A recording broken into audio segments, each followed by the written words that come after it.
eventually. Even the Harry might need the Starlium side, but after that, you should be fine.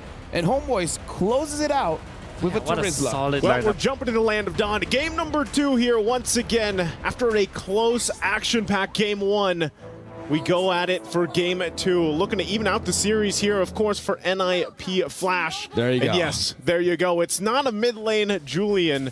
It's actually a mid lane Martis? Yeah, it's a mid lane Martis. I think we have seen this in MPL SG. But yeah, I mean, I'm glad to see something crazy like this all the way from game number 2 for NIP Flash. They know if Homeboys get this game, it's going to be match point for them. So might as well try to go for something crazy now than later on in match point. This would almost be true to hold on. Wow, look at the damage already on Zorn. With the Mortal Coil, and that's going to be first blood straight up with the help of the Jeet Kune Do. Zorn saving the flicker, not giving it or not using it just yet. I think he was even just like, yeah, I'm going to be okay. But instead, he goes down. And also, real quick, looking at the emblems here. Again, just Warcry emblem here for Chibi, of course, after the previous performance. But yeah, my eyes are also going to be on this Martis, on how this is going to work in the mid lane, because this does change some of the rotations or some of the timings even for this lineup from NIP Flash. And I would really say this draft, man, is very fitting to the name. Like, they're ninjas in pajamas, man. They're certainly ninjas in pajamas. They're something you don't expect, right? I mean, with the draft as well.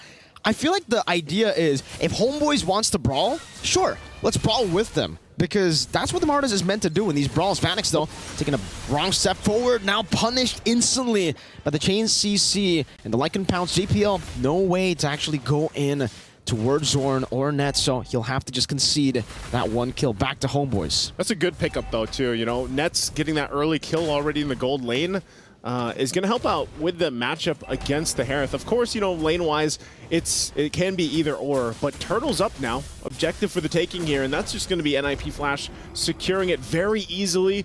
So again, trading here, top lane. Get the flicker out from Diablo, so no dice there on the top. Just the flicker. Diablo knows better than to take on Sapad, especially with the help of Udil there.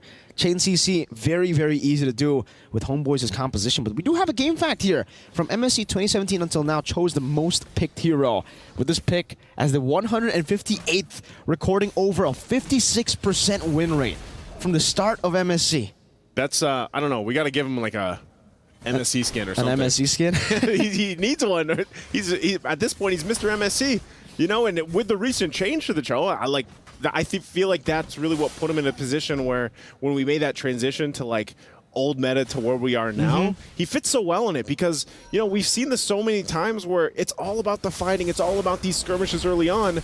Just like this mid. Shadow kill into the mid lane, or just the quad shadow. No shadow kill, he didn't use it. Curteasy, great mortar coil to actually escape from it, utilizing the CC in his kit and then flickering out. Good defense. But, you know, again, Chibi can actually just visit the lane again and possibly get the next kill. Also, really, when Chibi does get the Sky Piercer, I'm not sure if he's going to follow the exact same build as previous. But once that's online, then it gets, you know, a little bit more scary, especially when you're on a Martis sitting in the mid lane. So we find ourselves once again kind of at a stalemate until 30 seconds. This Turtle's going to come up here. You can see already placements to Zorn waiting patiently there. Taking a look at the items real quick. Okay, the Sky Piercer's already online for Chibi.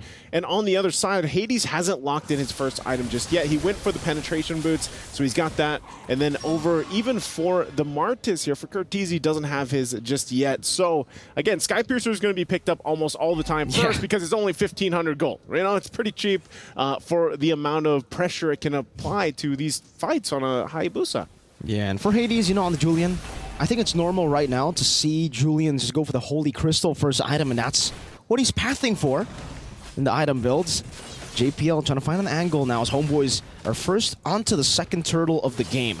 Deja vu to game number 1 because that's exactly what happened as well. Hades walking forward, now going to be locked down. Zorn caught in the way of the dragon, still able to escape for now, but Vanix now with his Zaman Force able to dodge away from the final slash, picking up the kill. Curteasy in the mid lane will be picked up, and Nets will fall as well. In the bottom side, it's a trade, 2 for 1, but Homeboys get the turtle.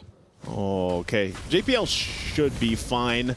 He's going to stay here, of course. Try to annoy Sapot. Quad Shadow in, now with a Shadow kill. JPL flickers using the blink to escape from the Shadow kill. Well played. Well played. Also, they're going to go ahead and get the turret really good decisions coming out here from NIP Flash. Warax is also going to be picked up now for Diablo. So, you know, still, it's the same story, Miracle. It's just like we saw from the previous game. It's just different lineups where really they're mirroring each other objectively, and even when it comes to the team fights. Earlier, you saw it was like a 3 versus 1 on both sides of the map. And so they find themselves now looking for their next objective takes. Looking for the turret, first one for Homeboys. The Dragon? The Vengeance actually cancels it just for a bit, but Curteezy will be able to pick up the Decimate right with the Chain CC together with the Enhanced Chain knockup. And now he has a Sky Piercer. That's a Decimate Sky Piercer Martis. I was going to say, you know, you see the Holy Crystal being built up here too. Mid lane should be fine. Okay, yes. Sky Piercer Decimate. What do we even call that? Decimate Pierce? The Sky Decimate? What happens first? The Decimate or the... Yeah, I guess the Decimate. I think so. Sapat, oh. Penalty zone, locking him down. JPL able to dash forward, and it's going to be Hades who just takes him out. Final slash displacing JPL. No one following up. Nets. Now the Lycan pounce over to Vanix. Hades gets an Enhanced Chain, and it's enough to disengage from the skirmish. I don't know. It seems like there's some like hesitation as well from the Homeboys. Yeah. Like on how they want to approach some of those fights, because I know it's JPL, I know it's a Cho pick, I know it's the most pick since MSC, but you know, that looked like they could have possibly gotten a kill there, but also maybe just the fact of we're respecting the fact that Hades actually has a lot of damage. He does have, you know, this Julian who's going to be able to shred through some of these members from Homeboys. And again, it's a little bit tricky on trying to even capitalize a kill on Martis. JPL again. Wait, the Dragon straight into the penetration, but no Decimate just yet. Sapat able to flicker full out of that skirmish. Now Zorn gonna be caught by the damage coming from Zaman Force. The Shadow Kill comes in to deal some damage. Curteezy using a Mortal Coil. Chibi dancing left and right, but will finally be caught by Curteezy on the Martis, who gets a double. Gets a double. That's a Decimate Pierce.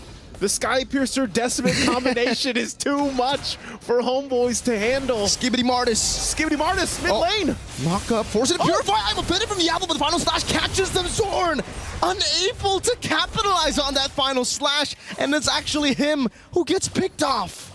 Oh man, again, Homeboys, like you're wondering, was just this too much of a feint? As we look at the STC replay here, great initiation again, even under the turret. And they get a kill off of all of that. So, you know, Homeboys, they got to be wondering, scratch their heads like, okay. Look at that. Yeah, see that? They were so stunned by the replay that they stayed in time. But for Homeboys, man, again, it's kind of like, where do we turn things around? Looking at the items real quick, Sapat is not where he needs to be. All he has is a War Axe. And honestly, I feel like he gets whittled down. Oh, going for him again. JPO with the G Kundo. Sapat used the penalty zone, but he gets knocked up, gets decimated, gets pierced, gets everything. Everything. He gets thrown in a Zaman Force. You know, that's what I was going to go when I was looking at Sapat. Even the previous fight before he just got blown up now was, man, you know, I feel like it's just confusion. Like he's swinging that big mace in a Zaman Force and everything is so difficult to lock down, even with the penalty zone, because of the way that even this Martis fits the bill here for this NIP Flash lineup. And so they find themselves, the shields are being popped, of course, from Homeboys already this early on. Lord is still 30 seconds away, so this is a big advantage for NIP Flash. Massive. The fact that they got a Holy Defense already in the bottom lane with the base turret there without the Lord is impressive. How they've been able to utilize this early game composition has been great, but one thing stays true, which is how are they going to deal with the mid-game threat? Because technically for Homeboys, they still have that to play with, right? Around the neutral objectives as well. They have a very, very good combo. That is bad timing for saying good combo because the final slash literally just missed. But for NIP Flash, this should just be a free Lord. They were all in the bottom lane, so NIP Flash capitalized on it. They weren't even able to go for any trade. They tried to get a kill on JPL. I think even if they did get that, it wouldn't really have been worth it. JPL would have still accomplished his mission. You know, it's pretty much just to be a nuisance to Homeboys right now. Oh! I'm offended, but it's on Sapat. 3-man final slash down to the penalty zone. Locking him down. Eternal Guard down on the back line. Chibi goes in for the Shadow Kill. Dealing some damage. Sapat able to dash or get out now. As Curteezy gets over the Mortal Coil away the Dragon. JPL finding the flicker play as Hades locks him down. And Vanix executes him. NIP Flash now looking to utilize the Lord. This is, again, so impressive what they've been able to accomplish with this lineup. And man, I don't know. My personal MVP already is going to be JPL here because he has been a nuisance to Homeboys. And now Lord making its way on the bottom side. They're going to try to defend. JPL going to go in again. Good Terrify, but he wants to bait out some of these resources too. Manji Kundo. He's bought enough time, but Diablo is going to be caught with the final slash. Able to find a donor Wolf King, but will not be able to escape. Support penalty zone. Locking Vanix down, but he does still have this Mod Force, and the Decimate gets rid of him. Curtizi looking for one more. GBO going to be caught by the Decimate, but the Piercer doesn't execute him. He's still able to get out with the Quad Shadow, but they have cracked the base open. That's one base turret in the bottom lane taken down. Okay, Homeboys gonna be okay. STC replay here. You're looking at JPL goes in, trying to just actually force this. He's supposed to die in the exchange there, and then they want to get that turret. And they probably could have got a couple kills, but instead they have to go on the defensive. Good try there from Homeboys to even cap out on some kills. But ultimately, it's Chibi that survive. And with that, again, they bought themselves some more time. JPL goes in with Conceal, is not going to find anything. Gets information, though, here, at least for this purple buff. And Homeboys, I mean, you're looking at it, they're kind of forced to stay together because of what JPL's capable of doing. Not just JPL, Diablo, too. Whenever that flicker is available, he's been doing it time and time again. The I'm Offended flicker combination on this Ruby has been hell to deal with for Homeboys. So now finding themselves once again on this defensive mode. It's more so like we just got to farm up. BOD was just picked up here, but I don't know, man. How much time does Homeboys need to equalize things here? I don't know. I think it really depends on nets. But even then, he's actually opted to go for a little bit more of a defensive utility build with a Thunder build. Yep. And the Endless Battle first item. That's a build that I don't really see too often. So already a very interesting build path. But speaking of interesting, Hunter Strike, normal. Sky Piercer, normal. Queen's Wings, third item, by the way, for Curtizi. So his plan is, I go in, I get a kill, and hopefully I get out. Hopefully I get out with the wings, but also the Mortal Coil. Like that. That's what I'm saying. The way team fights go, it's really difficult for Homeboys because they're. If you're looking at the lineup from NIP Flash, it's like, how do you catch some of these guys? You know, they're literally, again, it's ninja-like in a way, and they're going to be able to go ahead and just get this Lord because Homeboys, it's so difficult for them to fight. They're way too late to approach this. I'm not sure. Diablo could possibly force a situation, but they don't. They take the discipline route. They're like, you know what? We're going to go ahead, wait for the Lord to come in. We got 2 base turrets to knock down from Homeboys, and then here we are 1-1 in the series. They could possibly be a game-winning push here. Depending on how this goes, they're probably going to take the purple buff as well. Divine Glaive now locked in too for Vanix. So for Homeboys, I'm really just thinking here, you know, 8,000 gold behind.